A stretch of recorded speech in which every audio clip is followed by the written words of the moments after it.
merci beaucoup de nous rejoindre. On voulait profiter de ce moment de vous avoir encore avec nous cet après-midi pour permettre aux membres du New Deal qui sont ici avec nous dans la salle, mais également qui nous regardent à distance, de pouvoir vous poser des questions. On a entendu vos pitchs ce matin et je pense qu'il y aura forcément des questions. Je voudrais aussi vous donner l'opportunité, les uns et les autres, puisque vous avez assisté aux présentations des uns et des autres, de pouvoir vous poser des questions également entre vous.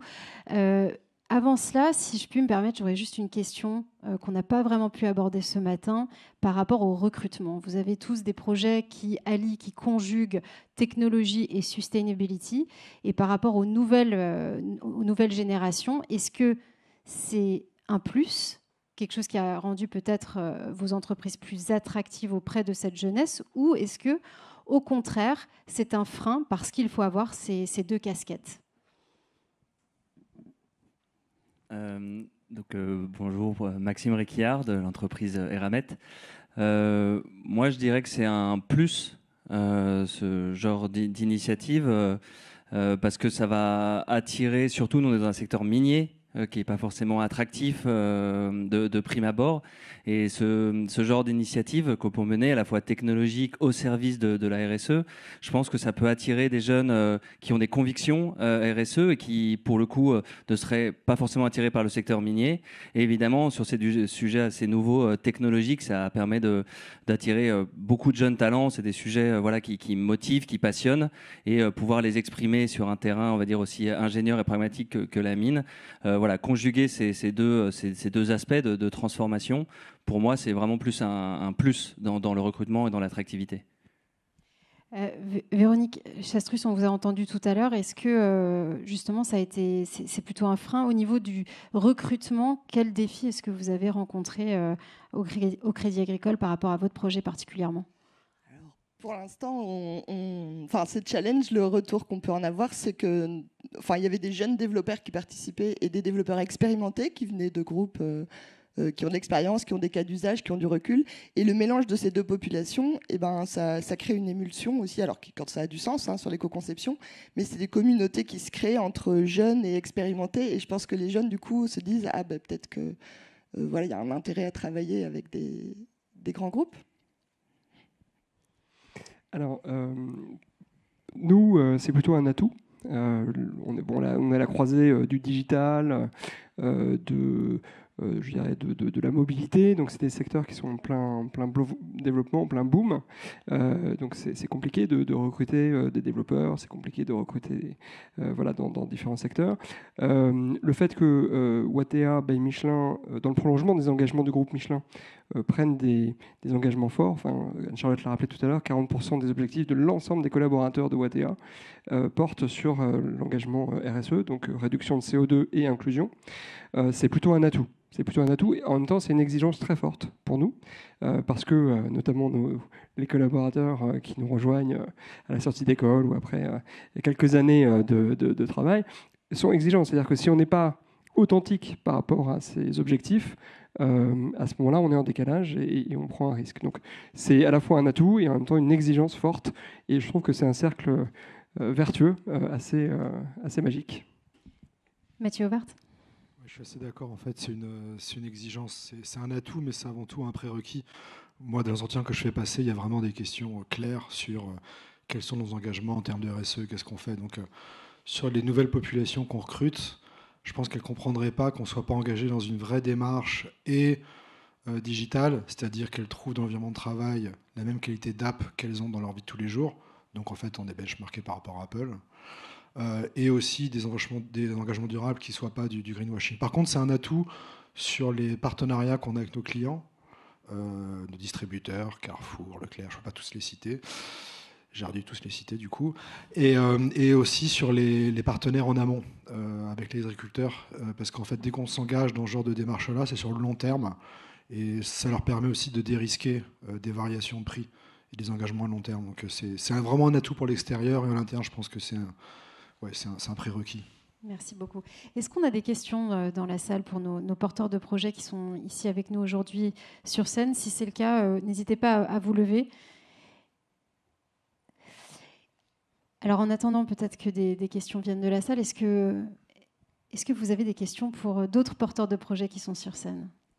Moi, je veux bien vous demander, comme vous avez fait de l'IA, si vous as parlé de deep learning tout à l'heure, mais si ça a été fait du coup en conscience d'essayer de faire de l'éco-conception sur cette IA.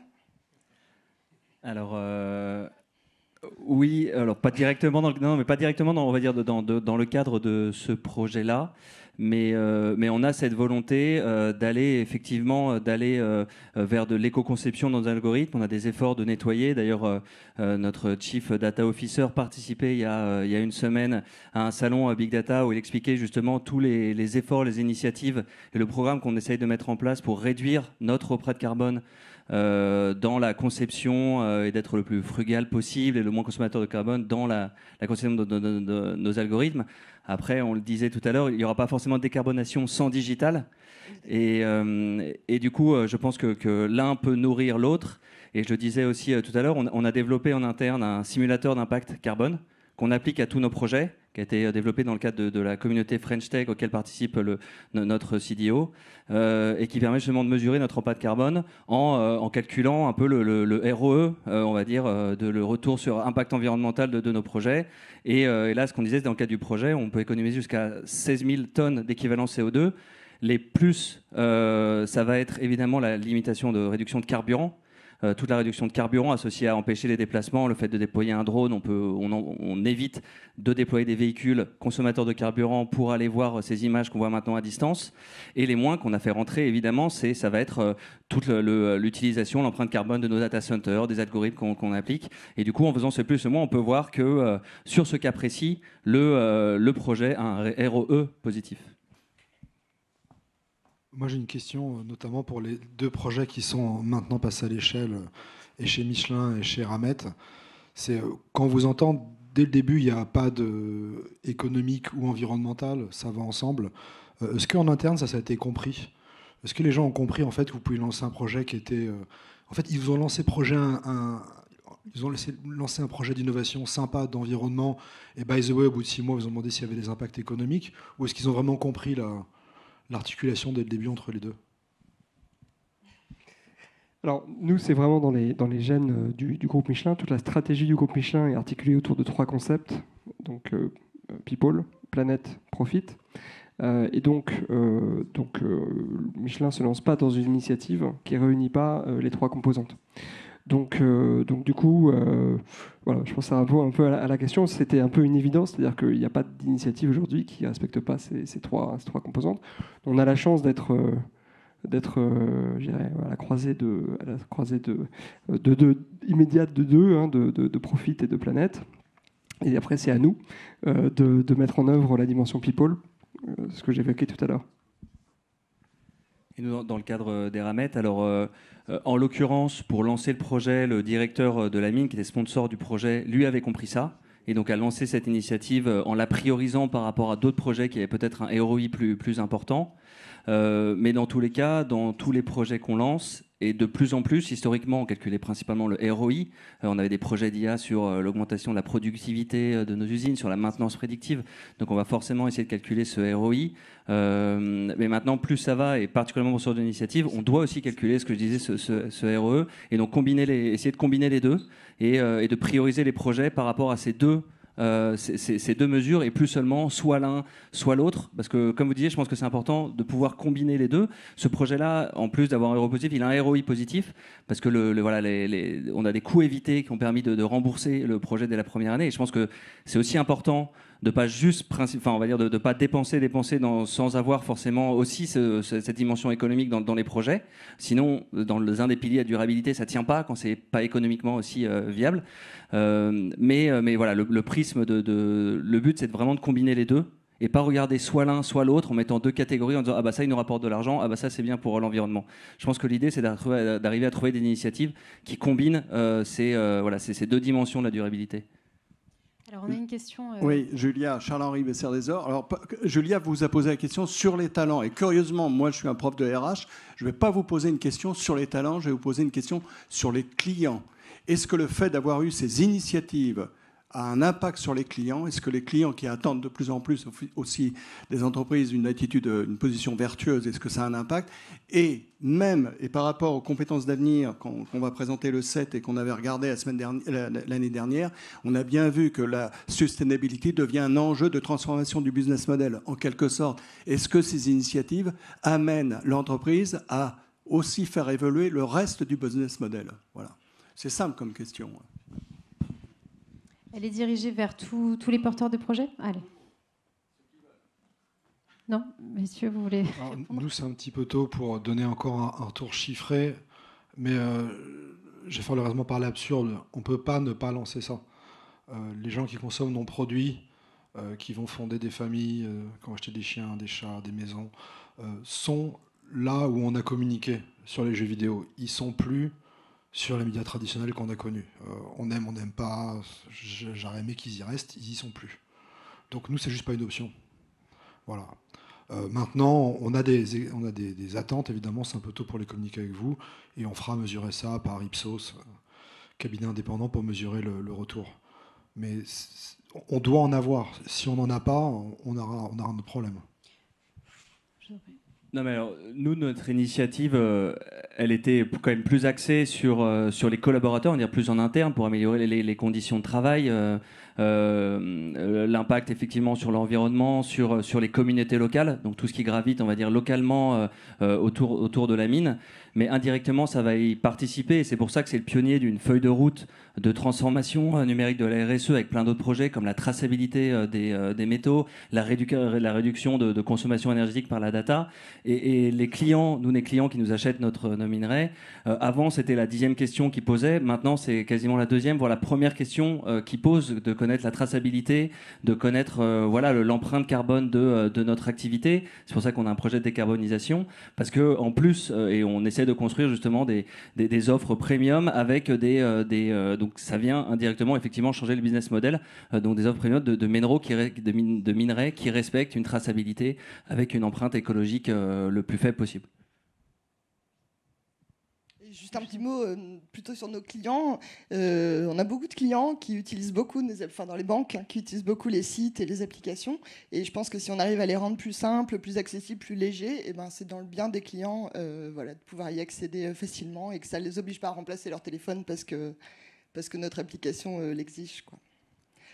Je vais rester sur mon domaine. Oui, alors nous, c'est notre vocation même d'accompagner les clients dans leur transition énergétique. L'idée nous est venue en observant les difficultés de clients du groupe Michelin. Voilà, donc nous, c'est constitutif de notre activité. Donc c'est notre job, en fait, d'accompagner les clients dans la transition énergétique. Alors, vous avez tous des projets. Est-ce qu'il y a d'autres questions? Ah oui, ici, madame.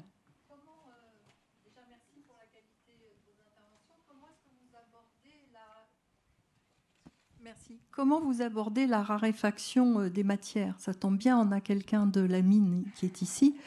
La transition, elle a ses limites. La transition vers tout ce qui est électrique et connectivité, c'est les matériaux nécessaires pour faire nos portables, les batteries, etc. Comment vous vous préparez à ça?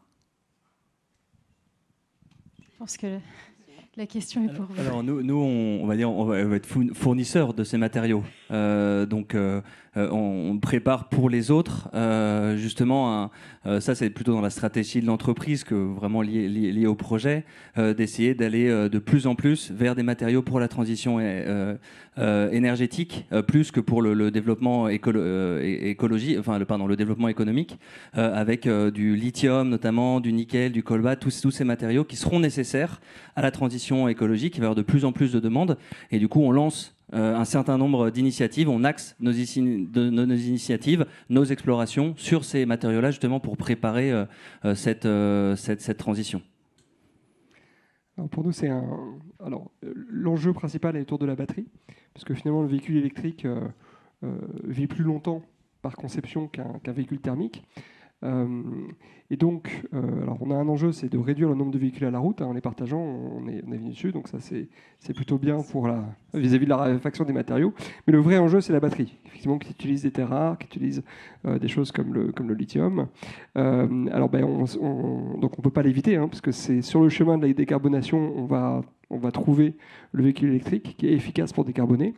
Et après, il y a une responsabilité de qu'est-ce qu'on fait de la batterie. Donc nous, on a des projets, notamment des projets de stockage d'énergie renouvelable au travers des batteries de seconde vie de nos véhicules.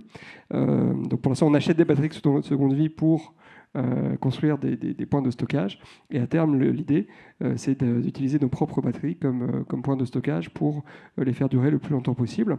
Puis après, il y a toute la question du recyclage de ces matériaux. Si on les jette dans la nature, c'est mauvais. Si on essaie de les recycler, c'est mieux. Et donc, on s'intéresse à ces programmes-là.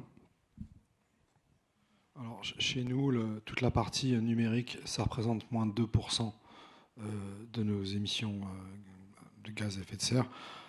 Par contre, 70%, c'est en agriculture. Donc nous, c'est vraiment ce scope-là qu'on regarde.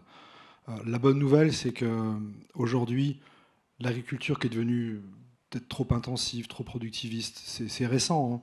Hein. Historiquement, elle était extensive, elle s'insérait bien dans l'environnement. Et tout ce qu'on fait en fait avec l'agriculture régénératrice, qui est un terme nouveau, en fait, c'est un retour à des bonnes pratiques. On ne laisse pas un sol à nu. On a des choses comme ça. Et donc la bonne nouvelle, c'est qu'aujourd'hui, c'est le principal émetteur de gaz à effet de serre dans le monde, de loin. Mais ce qui est la bonne nouvelle, c'est que c'est aussi la meilleure solution. Tout ce qu'on peut capturer dans les sols. Donc nous, vraiment, c'est là-dessus qu'on se focalise. Oui, on a, comme tout le monde, des programmes de Green IT. Mais tout le propos, justement, de notre initiative, c'est de se focaliser sur là où on peut faire une différence. Et c'est sur des pratiques agricoles qui renouent avec un autre âge. Voilà, on arrive à la fin de cet échange. Merci infiniment à tous. Félicitations pour vos projets. Et également, je pense qu'on peut encore féliciter nos lauréats une dernière fois. Merci infiniment.